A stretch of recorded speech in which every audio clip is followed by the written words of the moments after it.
teman-teman, kenalin aku Sandi. Di sini aku ingin membedah tentang momentum dan impuls. Nah, jadi misal ada sebuah objek dengan massa m bergerak ke arah kanan dengan kecepatan ataupun velocity p. Nah, teman-teman semua bergeraknya sebuah objek dengan massa m itu ke arah kanan juga memakai kecepatan p. Itu bisa kita definisikan sebagai momentum. Momentum itu apa? Momentum itu dirumuskan oleh formula ini. Dan momentum adalah sebuah vektor karena memiliki besaran dan arah m dikali p. Sesimpel ini teman-teman. Jadi ini adalah momentum. P itu adalah momentum.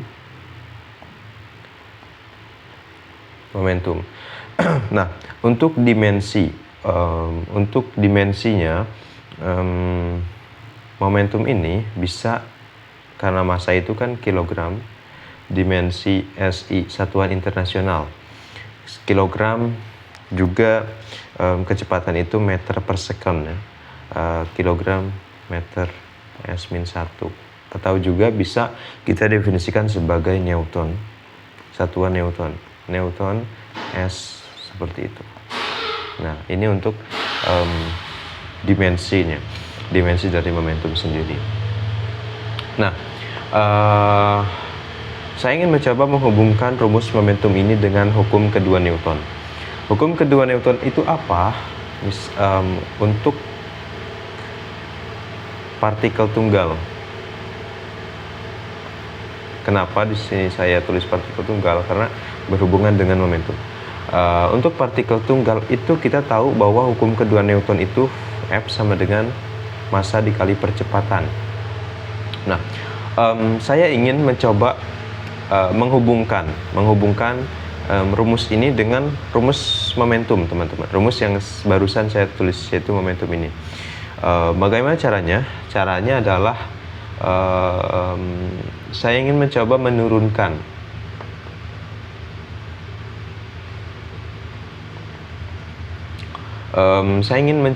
untuk menurunkan rumus ini. Bukan menurunkan, tapi saya ingin mencoba bahwa F itu sama dengan M dan A itu kita tahu adalah derivatif dari dpi per dt, gitu kan ya. Jadi A itu bisa kita ganti turunan dari dv per dt. Nah, dari sini kita juga tahu bahwa M itu hanyalah sebuah besaran yang konstan seperti itu, tidak berubah-ubah kan. Maka for M konstan itu akan sama dengan F d mp per dt. F sama dengan d per dt dari mp, seperti itu. Jadi turunan terhadap waktu dari mp. Mp itu apa? Mp itu adalah momentum. Jadi F itu akan sama dengan d momentum dt, seperti itu. Nah, inilah teman-teman hubungan antara hukum kedua Newton dengan momentum, di mana gaya itu akan sama dengan turunan dari momentum. Ya, itu. Nah,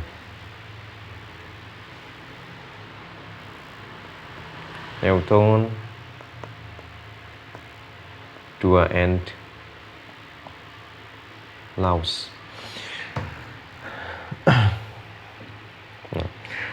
Setelah saya mendapatkan ini, saya ingin mencoba menghubungkan antara hukum kedua Newton yang berhubungan dengan momentum, menghubungkannya dengan apa yang kita sebut impuls, karena ini ada hubungannya juga. Impuls itu apa? Mari kita buktikan dengan rumus.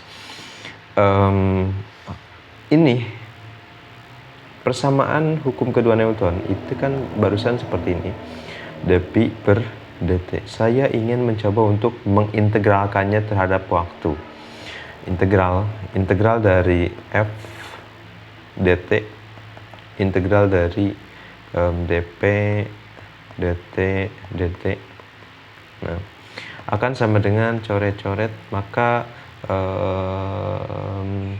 tapi saya ingin membuat integral tentunya T1, T2, T1, T2. Nah, oke. Nah, integral dari T1, T2 F dt sama dengan integral dari T1, T2 dp. Seperti itu. Oke. Nah, integral dari dp ini kan adalah momentum sendiri. Maka P T2 dikurangi P T1. Ini disebut sebagai perubahan momentum pada T2 dan T1. Delta P. Ya. Nah, teman-teman semua, jumlah dari integral gaya pada interval tertentu itu disebut impuls. Nah, jadi impuls itu adalah perubahan momentum.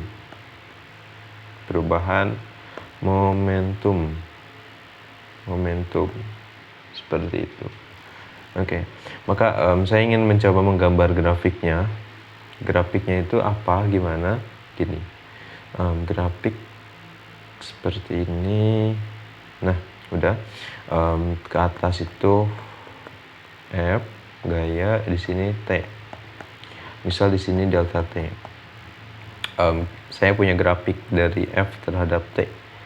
Gini. Nah, maka area di sini karena tadi kan karena tadi integral dari gaya terhadap waktu itu sama dengan impuls, maka area di sini kita sebut impuls. Ya. Oke, sama halnya misal, nah, ini disebut gaya rata-rata, average rata-rata. Di sini ada delta T, di sini terhadap waktu. Ini juga itu akan sama dengan impuls sendiri, teman-teman. Mengapa? Karena ini adalah konsep dari rata-rata, teorema integral rata-rata. Oke. Saya ingin buktikan bahwa F average. Nah, F average ini kan luas ini sama dengan luas ini. F average dikali delta T sama dengan integral dari 0 sampai delta T dari kurva ini. Kurva ini kita katakanlah F terhadap fungsi waktu dt. Nah, seperti itu.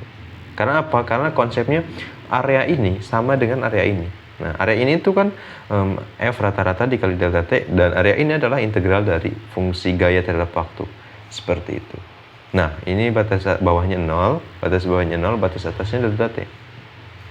Dari ini kita tahu bahwa F average sama dengan integral dari 0 sampai delta T F T dt dibagi delta T sendiri. Nah, ini yang kita sebut sebagai teorem